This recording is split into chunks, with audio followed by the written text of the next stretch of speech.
Hello साथीहरू, नमस्ते। सन्चै हुनुहुन्छ? म पनि सन्चै छु। आज मैले समोसाको रेसिपी लिएर आएकी छु। त्यसको लागि सबभन्दा पहिला हामीलाई चाहिन्छ मैदा। मैले 2 कप मैदा लिएको छु। त्यसमा स्वादअनुसार नुन पनि राखेँ। अब अलिकति ज्वानो र मुग्रिलो पनि राखेको छु। ज्वानो र मुग्रिलोले पेटलाई ठिक गर्छ साथीहरू, अनि ग्यास्ट्रिक हुन पनि दिँदैन, टेस्ट पनि राम्रो ल्याउँछ। अनि मैले यसलाई राम्ररी मोलिने गरेर घिउ राखेको छु, अनि अलिकति रिफाइन ओइल पनि मिसाएको छु साथीहरू। अब त्यसपछि मनतातो पानीले यसलाई मुस्नुपर्छ। चिसो पानीले मुछ्यो भने समोसा त्यति राम्रो हुँदैन साथीहरू। पानी राख्दा एकैचोटि धेरै पानी राख्नु हुँदैन, थोरै थोरै पानी राख्दै मुस्दै गर्नुपर्छ। मुछेर डो तयार गरिसकेपछि 10 मिनट यसलाई छोपेर राखिदिनुपर्छ। अब समोसाको फिलिङ तयार गरौँ। त्यसको लागि एउटा कराईमा मैले ठुलो चम्मचको 2 चम्मच जति तेल राख्छु। त्यसपछि 5 फुरन फुराइदिने। 5 फुरन राम्रोसँग फुरिसक्यो भने सुकेको खुर्सानीलाई राखिदिने, अनि अलिकति प्याज र 2टा हरियो खुर्सानी पनि चप गरेर राखेको छु। त्यसपछि मैले 15-20वटा काजु पनि एड गरेँ। अब यसलाई राम्रोसँग फ्राई गर्ने।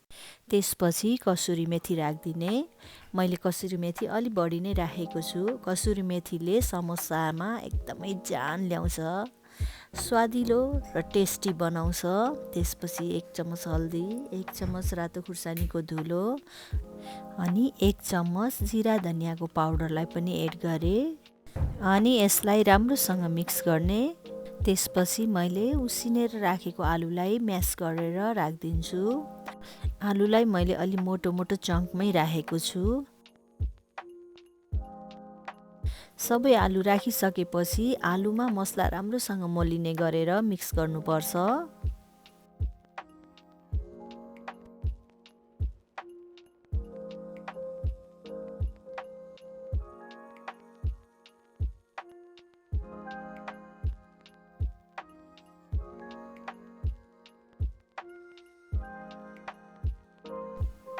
त्यसपछि स्वादअनुसार नुन राखिदिने। यसलाई पनि राम्रोसँग मिक्स गर्ने।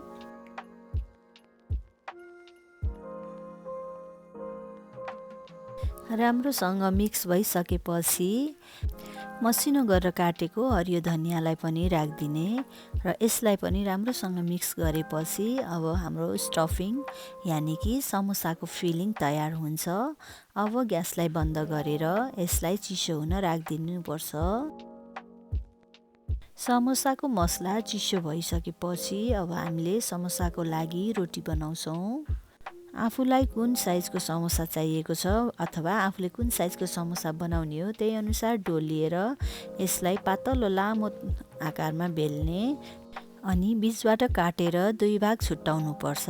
त्यसै गरी बाँकी रहेको सबै डोको पनि समोसाको कभर बेलेर रेडी गर्ने। त्यसपछि एउटा कराईमा रिफाइन ओइल राखेर सानो आगोमा तेललाई तात्न दिनुपर्छ।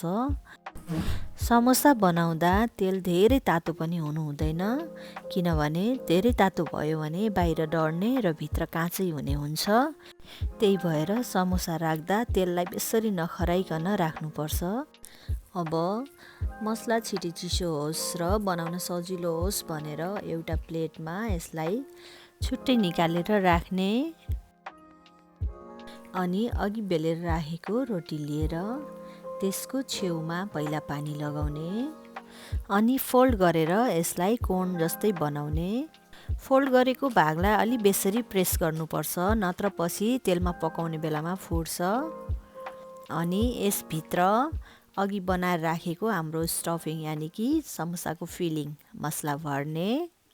ठिक्क मात्रामा मसला राखिसकेपछि त्यसको वरिपरिको भागमा पानी लगाउनुपर्छ। फेरि पानी लगाएर फोल्ड गर्दा यो राम्रोसँग लक हुन्छ र हाम्रो मसला तेलमा निस्किँदैन, समोसा फुट्दैन, समोसा राम्रो बन्छ। पहिलो भागलाई राम्रोसँग फोल्ड गरिसकेपछि फेरि बीचबाट यसरी यसलाई एकपटक फोल्ड गर्नुपर्छ। अनि हाम्रो समोसा तयार हुन्छ। हेर्नुस् त साथीहरू, कति राम्रो समोसा बन्यो। अब सबै समोसा यसै गरी बनाउने। हाम्रो तेल रेडी भइसकेको छ। अब म यसमा समोसा राख्दैछु।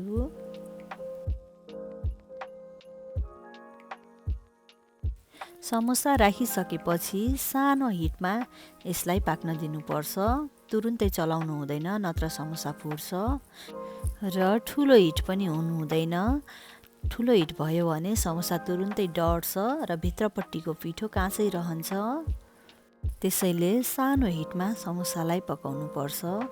एकछिन एक साइड राम्रोसँग पाकिसकेपछि यसलाई फर्काइदिनु पर्छ अर्को साइडमा।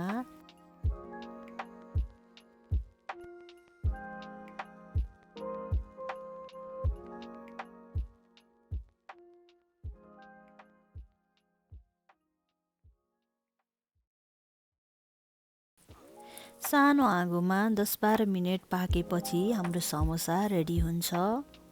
मेरो नर्मल समोसा पाकेर रेडी भयो साथीहरू। अब म हजुरहरूलाई डिजाइनवाला समोसा बनाएर देखाउँदैछु। त्यसको लागि सबभन्दा पहिला पातलो रोटी बनाउने, अनि यसको साइड काटेर चारपाटे बनाउने। साइडको नराम्रो भागलाई फालिदिनुपर्छ। काटेको भाग फेरि अर्को समोसाको रोटी बनाउन काम लाग्छ। त्यसपछि यसलाई बीचबाट बराबर गरेर 2 भागमा चिर्नुपर्छ।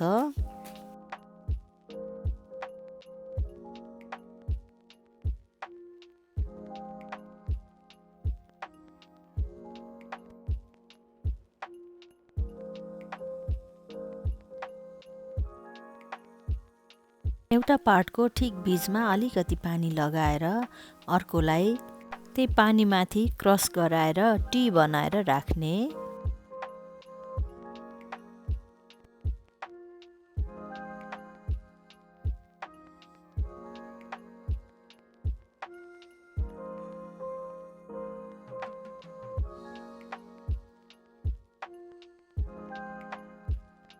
यसरी टी बनाएर राख्दा 4वटा पार्टहरू देखिन्छ। त्यसमा 2 पार्टलाई यत्तिकै छोडेर 2 पार्टलाई मसिनो मसिनो गरेर चिर्ने।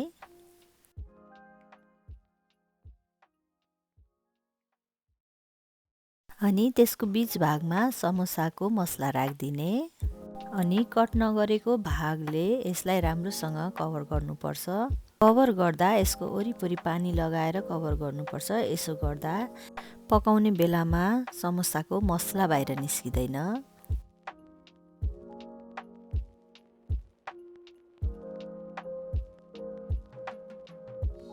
अब हामीले अघि कटिङ गरेको दुवै साइडको स्ट्रिपहरूलाई पालैपालोसँग एक अर्कामा क्रस गराउँदै फोल्ड गर्ने।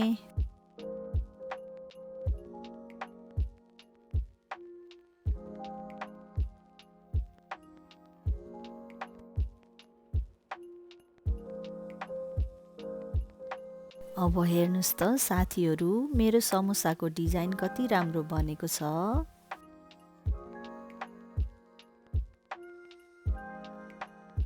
अब फेरि अलिक अर्को डिजाइनमा बनाउँदैछौँ।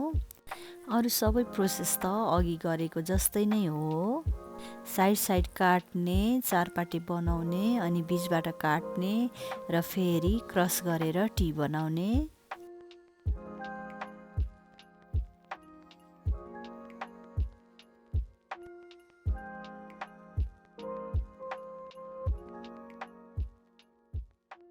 यो चाहिँ अघिको भन्दा अलिक फरक छ।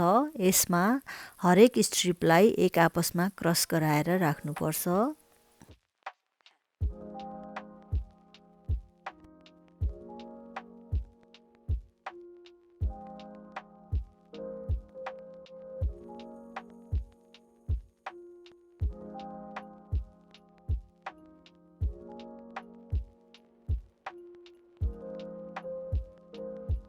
हेर्नुस् त साथीहरू, यो डिजाइन झन् कति राम्रो बन्यो। यसरी समोसालाई हामी सधैँको जस्तै नर्मल एउटै सेपमा नगराएर अनेक डिजाइनमा बनाउन सकिन्छ।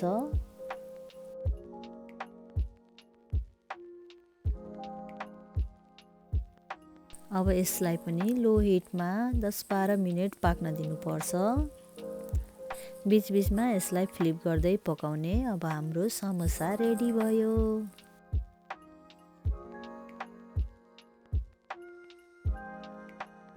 छिट्टो मिठो र सबैलाई मनपर्ने समोसा बनेर तयार भएको छ। घरमा कुनै फङ्सन हुँदाखेरि होस् या गेस्टहरू आउँदाखेरि र बच्चाहरूलाई खानलाई पनि समोसा बनाएर दिन सक्नुहुन्छ साथीहरू।